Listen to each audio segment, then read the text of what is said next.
Guys, magandang tanghali. Back with another YouTube video tayo, no? Usapang darts at iba pa. Jom Soriano here, second video of the year 2025, no? Yan, nakikita nyo sa background natin yung ating darts collection, no? 12 na lang sila. And then there's 12. Pero puro mga solid unit yan. Tapos itong nasa may background natin, itong kulay dilaw na plates tsaka na shop. Ayan yung ating Harrows Atlantis 90s model na sinetapan natin ng 38mm lunar points. Ayan, napakaganda. May engrave yan sa gitna. Ayan, ayan, ayan. Hindi lang kasi ayan, 95% tungsten. Ayan, ayan yung word na letter T. Sa gitna, 95%. Ayan, tungsten. Yan siya. Yan ang engrave niya. So, hindi natin, ang unang hula ko dyan, it's either Nodor siya or yung lumang version nung kay Johnny Clayton, pero hindi maraming nagsasabi na Harrow siya, though nung na-acquire ko siya nung 90s nasa Harrow siya. Hindi siya brand new nung nabili ko, second hand na rin. May ang sabi nga sa akin Harrows 24 grams siya, may butal 24 something, 24.3 yung barrel niya. So yun, anyway, yan yung ating mga darts. Hindi natin iisa-isahin kasi iba yung topic natin ngayon. Yung topic natin ngayon yung recently concluded na Bahrain Masters, no, 2025, which eventually ang nag-champion nga doon is si Stephen Bunting, di ba? Yung kung tumira yan, nasa may side na siya ng Oki. Doon ang niya. Meron tayong mga key takeaways lang, no, na i-discuss, and siguro merong iba sa inyo mamimisinterpret yung gusto kong sabihin or ipaliwanag. But anyway, entitled naman kayo sa inyong mga opinion, no. Unang-una, yung draw nila. So, itong palaro na to considered as tawag nito an exhibition. Pero ano pa rin siya, Masters pa rin siya. Hindi lang ganun kalaki sa mga European PDC events, no, yung mga Grand Slam talaga. But this is still a title, championship, 'di ba? Parang ganun. So, ang hindi ko lang nagugustuhan dito, yung draw nila. Kasi ang draw nila is yung mga Asian qualifiers versus dun sa mga world rated. Hindi ko sinasabi na hindi rated yung mga Asian qualifiers, but minamatch sila dun sa mga European players, gaya nung kay Littler Ilagan, di ba? So, mismatch. Hindi natin sinasabi na hindi marunong si Lawrence, kaya lang mismatch talaga yung laro. World champion, tapos dun sa former Asian champion, di ba? So, yun. Talo nga kagad, exit kagad. Tapos si Alexis Toilo, yung current Asian champion, laglag din kagad sa first round, di ba? Ayun yun. So, ayun yung mga sinasabi natin. Tapos, yung mga iba pang Asian players na palaban sa mga European. So, doon pa lang sa draw nila, advantage na kagad yung mga European players. Kasi, ang nangyayari, nagtatapat-tapat na lang sila kapag quarterfinals or semifinals na. So, ibig sabihin, in layman's term, kapag naglalaro ka sa kanto, nagiging alay yung mga Asian players natin, di ba? Sila yung parang warm-up game ng mga European players. Matagal ko na sinasabi to, kahit sa mga PDC event, kapag nagkaroon ng invite yung mga Asian players, ganoon ang nangyayari. Lagi sila yung parang mga pawns sa chess, di ba? Lagi sila sa first round, di ba? Sa first round sila lagi. Kung makatawid, good. Kung hindi, expected na yon. Kasi nga, parang nagiging pamuno lang sila dun sa event, di ba? Ganun yung nangyayari. Again, hindi natin sinasabi na hindi sila marunong or hindi sila qualified. But then again, yun nga, ayun yung nangyayaring draw, di ba?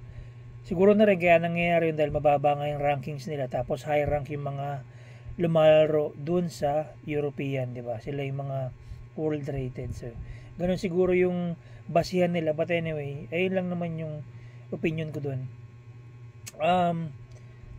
Tawag nito, isa pang napansin natin doon, hindi lumaro si Allen Ababi, 'di ba? Yung pambato natin na nasa Bahrain nakabase. Yun, magaling yun. Napalaban si ano doon last year eh. Halos sinagad niya yung kalaro niya. Kaya lang hindi niya na-check out. Yun, okay yun. Okay sana yun kung ano. Ang lumaro sila, Nitin Kumar, tsaka yung iba pang mga player dyan, yung mga Said. Wala. Hindi sila nanalo eh, 'di ba? So, tsaka yung mga Chinese players. So, walang nakatawid maski isa. Si Nebrida nakatawid hanggang second round tapos sinibak ni Peter Wright. Ganun lang yun eh. Yun eh. Hindi niya nakalose yung 10-40. So sa 25 siya tinapos ni Snakebite. Pinaka-highlight ng event doon yung semifinals na laban ni Gerwin Price tsaka ni Luke Littler. Yun, inaabangan talaga yun. So maganda yung pagkakapanalo ni Gerwin Price doon. Nakala ko siya na yung mananalo. But anyway, hindi nga siya pinalad kasi mas maganda yung hagis ng Stephen Bunting. Kung nakikita nyo ang hagis niya, andun lang siya sa may gilid ng Oki, stationary lang siya sa may gilid, sa pinakasulok. Ayun yung hagis niya. So kung baga, kapag tinatawag yung ganong hagis, pasibat. Kasi hindi siya diretso, pasibat siya. Nasa gilid siya. So yun, maganda. Ano pa ba yung key takeaways doon? Yun, yung dun sa may throw na yun, meron din tayo napansin na, 'di ba? Mostly yung mga European players, ang throw nila or ang motion nila o yung posture nila kapag hahagi sila ng darts, nandun lang sila sa gitna or same position lang, di sila maligot, di sila paggalaw-galaw. Not unlike yung ating pambato na si Lawrence, kapag hindi nakuha yung triple, lumilipat, galaw ng galaw, side to side, dun sa Oki. So, yun lang. Kasi, ang napansin ko dun, hindi tayo nagmamagaling dahil di naman tayo rated. Observation lang natin, no? Kapag galaw ka ng galaw dun sa ganun, nawawala yung ano mo, nawawala yung, kumbaga, position mo na. Nakaposisyon ka na maayos eh. Andun na yung footing mo, andun na yung balance mo, tas gagalaw ka dahil hindi mo nakuha. So, ang napansin ko, kapag hindi nakukuha ng mga European players yung triple 20 or naharangan na yung target nila, nagmo-move sila sa 19 or 18, di ba? Kasi yun, open pa yung mga triple nun. Doon sila maaaring makakuha ng chance makascore. Again guys, sabi ko nga sa inyo, observation at opinion ko lang yung sinasabi ko. Iba-iba tayo ng opinion, no? So, ayun lang yung napansin kong kaibahan. Kaya siguro, hindi naging consistent yung laro ni Lawrence doon, no. But anyway, yung kay Nebrida naman, okay naman siya. Medyo siya yung nag-aano ngayon, nag-excel sa mga players natin dito sa Pilipinas kasi hindi siya na-upset sa unang round, no. Nakakatawid siya, 'di ba? Si Rob Cross pa yung tinalo niya. So, very good 'yun. Very good na ano 'yun. Achievement na rin 'yun. But anyway, ayun. So, maganda rin yung finals, kaya lang talagang superb yung hagis ni Bunting. 8-4, tinalo niya si Gerwin Price. So, napakatinding laban yun. So, meron tayong bagong champion ngayon. Unfortunately, hindi yata lumaro si yung isa sa mga favorite player ko na tawag nito, unang Bahrain Masters champion, si pangalan nito? Si Bully Boy. Hindi ko siya nakita na lumaro. Ang nakita ko doon sila Humphries, Aspinall, Gerwin Price, Snakebite, Chris Dobie, Rob Cross, at saka si Stephen Bunting. Sila yung mga nakita ko doon.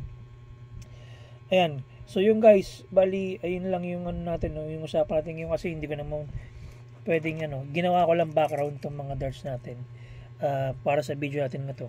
So yun lang yung discussion natin ngayon. Tsaka yung nakikita nyo sa mga background yan, Unicorn, yan, Tira Darts, Endpoint, Huawei. Hindi natin mga sponsor yan guys. Ayan lang yung ating mga binigay sa atin na giveaways nung nag-purchase tayo sa kanila ng mga tawag nito, mga items before. Yan, mga nakatransact na natin yan, mga sa goods yan. Ito guys, ito yung Harrows ko.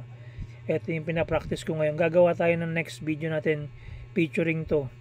Harrows na gantong-ganto ang setup. Ito na yung permanent setup niya. Short chops, tapos Robson plus flights, yung standard, 38mm lunar points, 24.3. Ang full setup nito nasa mga 25 plus siya, 25.6 something. Ito, medyo mabigat na kapag naka full setup na. But anyway, sabi ko sa inyo guys, yung magiging next video natin dito, guaranteed solid kasi ginagamay ko na siya. Napakaganda. Napagkakamalan siyang Robson.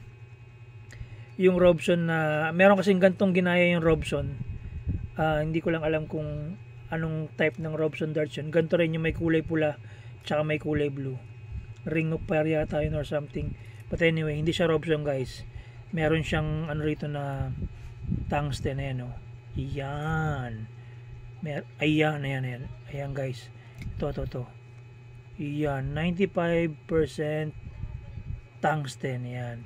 Tatlo yan sa barrel sa gitna. But anyway, yun. Goods na yung ating usapang darts guys.